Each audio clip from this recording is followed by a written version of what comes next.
happening, Magnus? So let's check out what the drinker has to say about John Wick. I can tell by the title that it seems like he loved it. Although I always prefer when he hates a movie. Those are the absolute funniest reviews. But he says, mostly excellent. So I'm sure he's got a few issues with it. I mean, even I did too. I mean, it's a little over bloated with fights, but it's just, just such a great movie. So let's check this out. See what he has to say. I will interject when I can. Why is this appearing here? It's not supposed to appear there. Great. Let's just play this. Malfunctions.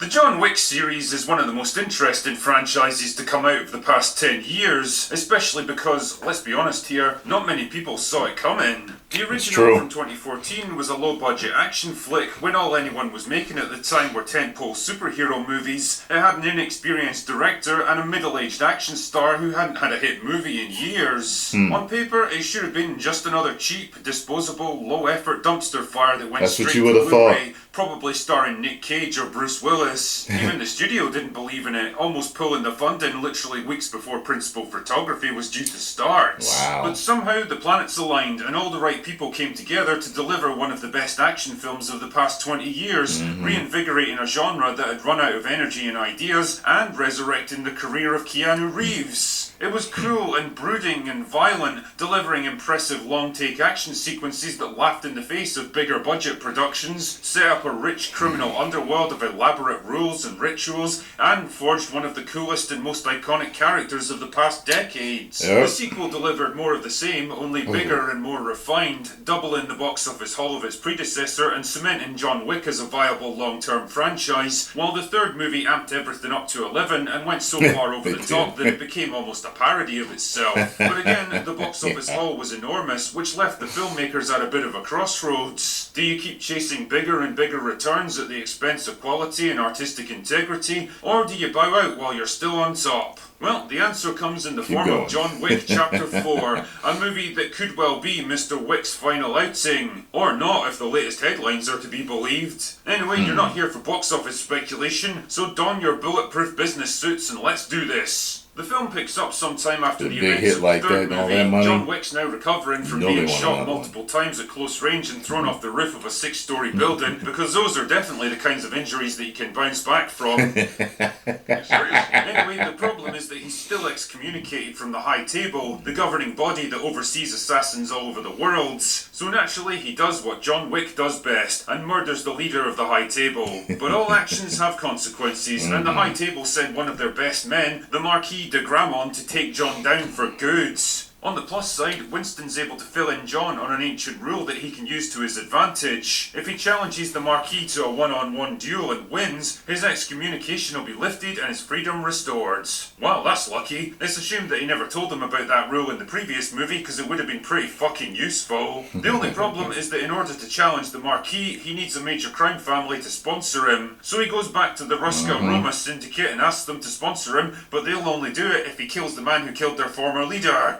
Ugh. So basically, you can break down his objectives like this: kill the boss, get sponsored, challenge the Marquis, fight his way to the site of the duel, unlock the final boss battle, and win the game. Flawless victory. Complicating things even further are a bounty hunter named Mr. Nobody and a former friend named Kane who's been blackmailed into hunting him. But will John Wick be able to fight his way through to the end and win his freedom, or will this be his last stand? If I had to sum up John Wick 4 in one sentence, I'd say it's the perfect adaptation of a video game that never got made. The story structure is exactly the kind of mission-based objective system that you'd find in a game, always keeping the action moving from one objective to the next and culminating in a series of big blowout action scenes, linked together by quest-giving characters who point you to the next clue and demand something before helping you progress. And all of this leading into a one-on-one confrontation with the final boss. There's definitely good and bad aspects to this. On the plus side, the pacing rarely drags because the action almost never lets up. The script is always hurtling towards the next objective or the next big confrontation without getting hung up on pesky little details like logic or plot coherence. And don't worry, I'll talk more about that soon enough. 1 minute John's in Osaka, the next he's in New York, then Berlin, then Paris. It's basically a whistle-stop tour of every cool action movie backdrop that you've always wanted to see. Yeah. The cast are all on top form here. Keanu Reeves proves once again that he must be some kind of immortal vampire. Despite pushing 60, he's still able to move and fight like a much younger man, and he's still got the kind of effortless cool that made him so compelling in the first film. God only knows what would happen if him and Tom Cruise ever appeared in the same movie. That would be cool. The world would probably melt down from that much star Hell power. yeah. Ian McShane is always awesome to Him, watch. Tom Cruise, and Jackie Chan. Let's do it! Old pair of boots, which is kind of what his face looks like at this point. But by far the standout performance comes from Donnie Yen, who's restrained, clinical, and brutally efficient as Kane, a former assassin brought out of retirement and reluctantly forced to hunt down John. Two friends pitted against each other, knowing that only one of them can walk away from it. Damn, remember when movies had men act like actual men instead of neurotic teenage girls? Well, this movie does. Obviously, Donnie's a veteran of the Hong Kong action scene, so he can kick ass with the best of them, and his chemistry with Reeves is a joy to watch. Probably the only weak point in casting terms is Bill Skarsgård as the Marquis. It's not that he turns in a bad performance or anything, it's just that the character isn't all that memorable as an antagonist. He's mostly all bark and no bite, preferring to let others do his fighting for him, and the script doesn't really give him much to do, except stand around in a series of ridiculously lavish outfits. Never shows me super badass. Visually, the film's fantastic, taking us Which I was from hoping he ultra-modern would. luxury He's hotels more like a to coward at grungy the end. industrial German nightclubs to lavish European palaces and towering Gothic churches. It's all very cool and stylish, and I can't fault the movie's efforts to give us an epic globe-trotting adventure. The world of the High Table is one of elaborate rituals and aristocratic titles, and it's all so far removed from that stripped-back, rough-and-ready first movie that it becomes kind of hard to reconcile the two after a while. Which brings me neatly along to the critical part of my review, dear viewer. See, as much as the video game style of screenwriting helps to keep the plot moving forward, it also brings its share of problems if you start thinking about it too much. The world building around the High Table, with all of their lore and ancient rituals, is all very nice, but there's a big difference between gradually learning more about a mysterious organisation and just straight up inventing new rules to do what the plot needs to do. And I think John Wick 4 veers very much on the wrong side of that line. Then there's the stupid bulletproof suits that basically turn people into walking battle tanks, able to shrug off everything from small arms fire to high-speed impacts. I'm not kidding, in the course of this single movie, John Wick gets hit by at least 6 cars at high speed, thrown down 222 steps, stabbed multiple times, thrown off a 50-foot ledge onto a concrete floor while hitting a steel girder on the way down, shot 3 times without protection, and has more ammunition hurled at him than the fucking Ukrainian army. Several times and you just it all becomes a little bit much after a while. If you want to set your movie in a hyper-exaggerated version of reality with its own rules of what humans can do and survive, then that's just fine with me. But the thing is, you need to stick to those rules once you've established them. And the John Wick movies have been gradually bending those rules more and more with each installment. Very true. The first film was actually pretty grounded about what people can do. John Wick took serious damage from all of his fighting, and generally it felt like this was all meant to be taking place in a somewhat real world. Now, just like in video games, the important characters all have superhuman strength, endurance, and healing factors, and nobody else even stands a chance against them. Seriously, you have to question why random street punks would even consider taking on a guy like John Wick after like 4 movies, no matter how big the bounty might be on his heads. Yeah, the other 500 guys that tried it might have died, but I'm feeling lucky tonight. It's like self-preservation just isn't a thing in this universe. Some of the combat scenes are undeniably impressive, especially an overhead panning shot of a house battle from room to room, and you've got to respect the sheer amount of work that must have gone into them. That being said, others go on for so long that they actually become kind of tedious after a while, which I know sounds weird coming from a fan of action movies, but damn man, even I can only watch Keanu Reeves doing the same 3 or 4 close combat moves over and over again. When one of those immortals was blocking every single one of his gunshots? That was crazy.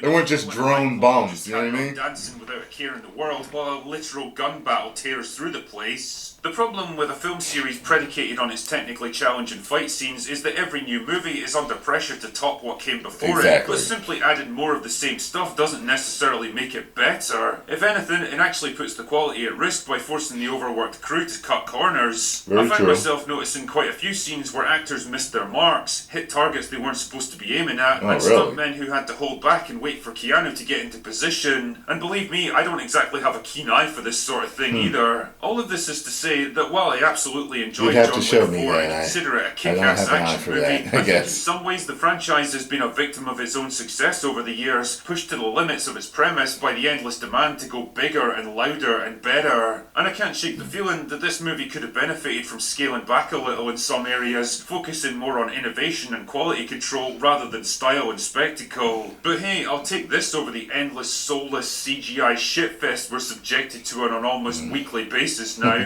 What's interesting though is that the movie is absolutely dominating at the box office, performing way better than the studio expected, and coming at a time when the tired and played out superhero genre seems to be faltering and failing. It seems like we might just be witnessing the beginning of a cultural shift in Hollywood, a pivot back towards smaller, more mature and more easily produced action movies that the John Wick series helped to revive. And if that's the case, then fuck it, I'm all in. Anyway, that's all I've got for today.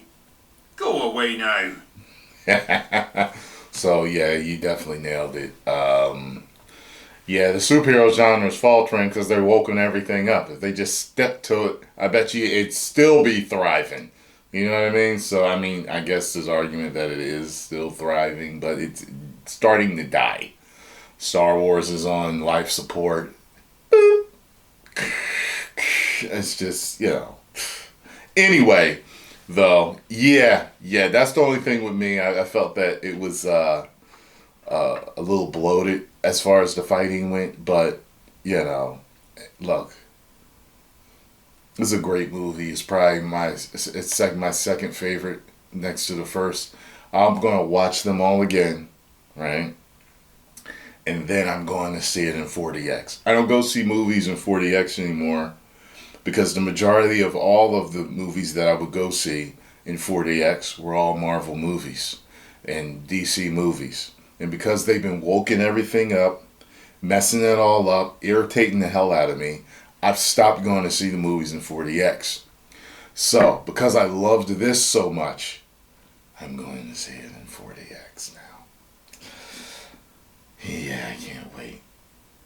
Take a whole day with Scarlett. Start early in the morning, like start watching the first one at 6 a.m. or something like that.